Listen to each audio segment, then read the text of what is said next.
Yes. Welcome to AP European History with Dr. Brovkin. We continue to study the Age of Enlightenment, the Age of Reason in France, and this installment, this segment will be on Denis Diderot, one of the most important and central figures of French Enlightenment. So Denis Diderot is basically known for being a editor-in-chief of Encyclopedie, the first collection of knowledge that becomes a kind of a rallying point, a place where all these major thinkers collaborated, worked together, wrote articles. And I'm going to go in great detail about how this was done. But it should also be said that Diderot is an author. He wrote plays, he wrote novels, he wrote philosophical tractates. One of the ones I'll mention today was on Christianity. So he was definitely one of the great thinkers of his time. Some of his writings were not published until 100 years later, in 1830s and 50s. So controversial they were at the time that he wrote it. But for the times, if you ask who is Diderot in the Age of Enlightenment, most people would recognize him and D'Alembert as the two editors-in-chief of Encyclopedie. So Encyclopedie just was at first an idea because they were meeting in salons, because they were discussing these ideas.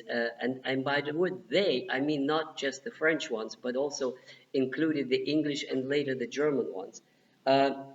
It started in 1747. As you recall, probably in 1848, the Montesquieu published his book, and then Hume, and then there were other publications, and Newton, of course, was already known, and Descartes, and John Locke. So they had already kind of a assemblage of knowledge about various disciplines. Voltaire and uh, and his companion, his mistress, they were translating uh, Newton into English. So there was a lot of knowledge that was already there. And then the idea came, why don't we just publish it? Why don't we just create a kind of a collection of knowledge that would be available to everyone? So this was how it started. And as I said, it was first, as the project appeared in 1747. The first volume came out in 1751. It had 914 pages. And this was for the first time that something like that happened. For the first time, you had articles written on a variety of subjects. A lot of them were from Copernicus and others that had already existed, but there were many ones that were written specifically for the encyclopedia. And this is one of the things that Diderot did and spent tons of time writing to different people, asking them to contribute. So you have this, if you look at the table of contents, absolutely the constellation of the bright minds. For example, he asked Turgot, the future Minister of Finance, to write about laissez-faire economics. And you would see Hume there, and you would see Smith there, and Voltaire, and D'Alembert, and there are lots of other people. So they were... the time he spent was, one is corresponding with authors and asking them to contribute. Second was to raise money for the publication. And third is fighting attacks. As soon as the volume appeared, there were vicious attacks on it. Obviously, who else? The Catholic Church. Who else? So the first volume appeared with this great cover that actually said, with the permission of the king and in favor of the king and blah, blah, blah. It had all these nice tributes made to the king, not to make it politically controversial. But still, as soon as it came out, there was this storm of protests from the Catholic Church and from other conservatives. But fortunately for the encyclopedists, as they were called, there were the censor-in-chief, Maleshab, his name was. He was, as Madame de Pompadour called it, one of us. So he actually was sympathetic to Enlightenment. And of course, Madame de Pompadour had her influence on the king and on the state council, and they prevailed. This was this kind of a pull. This influence did make it possible to publish the second volume. At that time, 1750s, we will talk about it separately. Voltaire was in Berlin, living as a guest of Frederick the Great. And so he collaborated. And also, he, of course, told Frederick, and this would turn out to be very important, as we shall see, that Frederick had patronage. He contributed money as well, and his support for the enterprise. Um, Necker contributed to volume 5 on laissez-faire economics. Necker followed after Turgot as the Minister of Finance, who actually was the Minister of Finance at the time of the French Revolution in 1789. So after the second volume, there was a new scandal, and everybody got scared. Everybody urged Diderot to stop publication. This would be impossible. But he already raised money. He already committed to paying back to the creditors from Amsterdam, Geneva. A lot of money was given also by Olbach and Helvetius. So he just couldn't. And this is a great moment. This is the moment that one should pay tribute to Diderot, because his determination, his courage saved the project when just about everybody wanted to stop, including Voltaire. D'Alembert also thought, okay, I'm going to contribute only on mathematics, something not controversial. But it is the persistence of Diderot that kept the project going. In 1762, something important happened that saved the project. Catherine the Great of Russia made it officially known that if it is impossible to publish Encyclopedie in France, she invites it and covers the expense to publish it in St. Petersburg. As soon as Frederick the Great heard about that from Catherine II, he said that he would pay for the publication in Berlin. And that created a situation of embarrassment for the French king,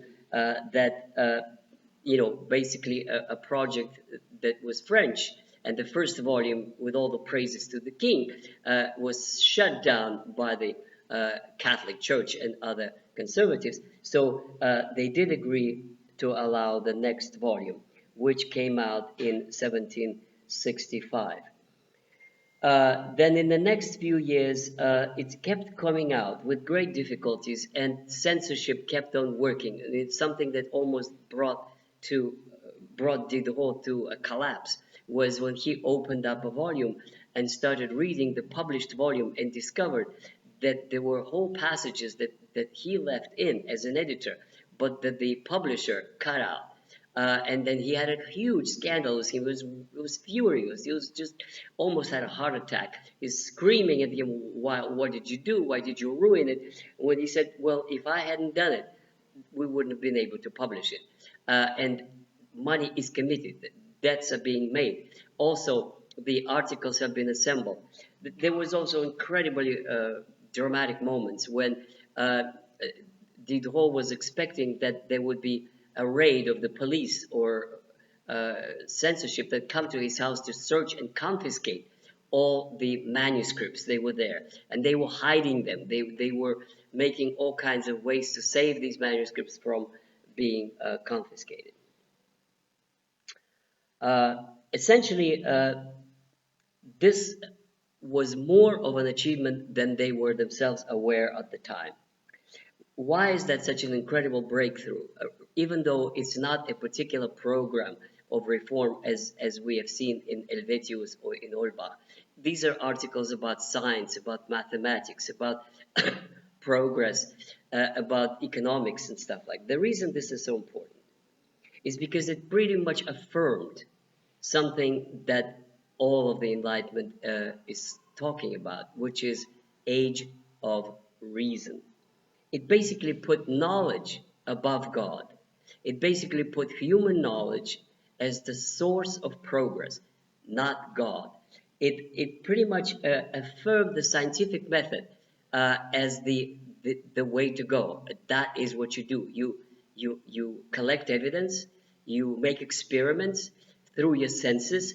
It was a kind of confirmation of everything all of the philosophers were talking about it, that there's going to be progress when there is science, when there is education, when there are reasonable natural laws. It's a kind of a manifesto of enlightenment without it being overtly so, just innocently collection of uh, knowledge. And finally, a few words about Diderot as the author. His plays are amazing too. It's too bad that they're not remembered as well.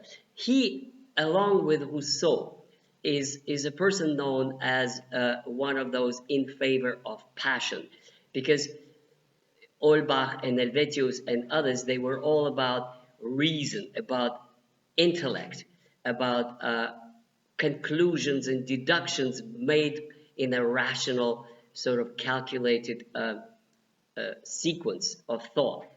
Diderot and Rousseau were the ones who were actually saying passion is just as important. Passion is what actually makes people move, makes people do things, sometimes even more than it is reason. So here are a few of these things that confirm Diderot, like Rousseau, as a passionate person, and his plays, all about love stories. It's a fantastic side of him that is not known. And the third side, of course, is virulent, very, very strong atheism and attack on the Catholic Church. So here's a couple of his thoughts. You know, the whole story of Christianity is about God sent his son, Jesus Christ, to save mankind for the original sin. This is what is the standard sort of definition of the meaning of Christianity. The original sin of Adam and Eve, and it had to be paid for. And so God sent his son to suffer and save the mankind. So here's what Diderot writes about it. It's absolutely absurd, he says, that God should send his son to die. He condemns his own son to die for what? For a crime that had been committed 5,000 years ago. It's an absurdity. It cannot be. What kind of a God is it that would condemn his own son to die for something that happened 4,000 years ago? Just doesn't make any sense. It means these Catholics just totally invent one more of these fables.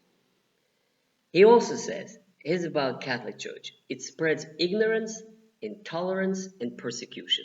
And in his time in France, that's exactly correct. That is what the church was doing. Persecution of the Huguenots, intolerance to other religions and other sects and varieties of Christianity, and ignorance, meaning that as soon as scientific article comes out, the church know better. Like the Communist Party of the Soviet Union, what should and should not be allowed in science.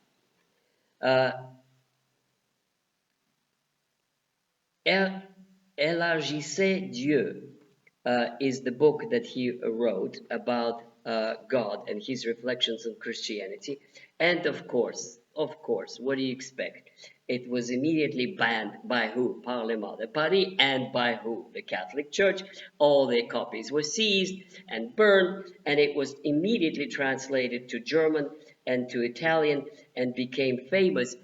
This is actually what launched his career, because this is 1746. This is what launched his career as a great Enlightenment thinker that created the background for Encyclopedie. For the book, he was arrested, he was imprisoned, and became even more of a banner among these people. Voltaire, this is the Mistress Madame de Châtelet, who translated Newton, d'Alembert, who was the editor-in-chief of Encyclopedie. They all intervened for him, and as well as letters from England. The whole, I think it's too bad that he's only known as the editor primarily, but this is an extraordinary, interesting personality, a tireless worker, to whom a great debt of intellectual thanks must be paid for his contribution both as a writer and as an editor-in-chief of Encyclopedie. So don't forget to say that you like it. And don't forget to subscribe because there's lots of more good stuff to come in AP European History with Dr. Brovkin.